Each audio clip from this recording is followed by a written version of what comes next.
आता मागच्या 1 फेब्रुवारी रोजी भारत सरकारने अर्थसंकल्प जाहीर केला आणि यामध्ये नंदुरबार जिल्ह्याला प्रामुख्यानं मुलींचं वसतिगृह, ज्या उच्च शिक्षणासाठी ज्या मुली जिल्ह्याच्या ठिकाणी येतात, त्यामध्ये प्रामुख्याने सायन्स असेल, इंजिनिअरिंग असेल, मॅथमॅटिक्स असेल, टेक्नॉलॉजी असेल, या विषयांचं शिक्षण घेण्यासाठी ज्या मुली जिल्ह्याच्या ठिकाणी येतात, तर प्रत्येक जिल्ह्यामध्ये एक मुलींचं वसतिगृह हे उभारण्याचा संकल्प या अर्थसंकल्पामध्ये करण्यात आलेला आहे आणि याचा फायदा नक्कीच नंदुरबार जिल्ह्यालाही होईल. नंदुरबार जिल्ह्यामध्ये मुलींना या ठिकाणी राहण्यासाठी एक सुसज्ज असं वसतिगृह निर्माण केंद्र सरकार करणार आहे.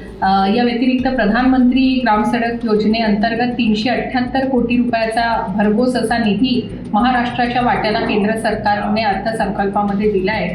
नंदुरबार जिल्हा आदिवासी बहुल जिल्हा, अतिदुर्गम भाग असल्यामुळे आपल्या नंदुरबार जिल्ह्यामध्ये प्रधानमंत्री ग्रामसडक योजनेअंतर्गत बारमाही रस्ते हे अत्यंत चांगल्या प्रकारे प्रधानमंत्री ग्रामसडक योजनेमध्ये उभारता येऊ शकतात आणि यासाठी जे कोर नेटवर्क प्रधानमंत्री ग्रामसडक योजनेअंतर्गत तयार करण्यात येतं, त्यामध्ये नंदुरबार जिल्ह्यातल्या धडगाव, अक्कलकुवा, शहादा, नवापूर, नंदुरबार, तळोदा या 6च्या 6 तालुक्यांमध्ये या ठिकाणी प्रधानमंत्री ग्रामसडक योजनेअंतर्गत आपल्याला आता येणाऱ्या पुढच्या काळामध्ये रस्ते निर्माण करता येतील. यासोबतच कंटेंट क्रिएटर लॅब ही 15,000 शाळांमध्ये उभारण्याचा देखील निर्णय या अर्थसंकल्पामध्ये घेण्यात आलेला आहे. मला वाटतं नंदुरबार जिल्ह्याला सुद्धा आकांक्षी जिल्हा असल्यामुळे या कंटेंट क्रिएटर लॅब नंदुरबार जिल्ह्यालाही याचा फायदा होईल.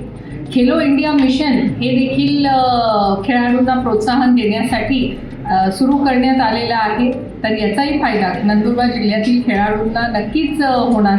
तर नंदुरबार जिल्ह्यामध्ये अनेक खेळाडू हे स्पोर्ट्समध्ये आंतरराष्ट्रीय लेवलला सुद्धा खेळून आलेले आहेत. त्यामुळे या वेगवेगळ्या योजनेचा फायदा नंदुरबार जिल्ह्याला होईल.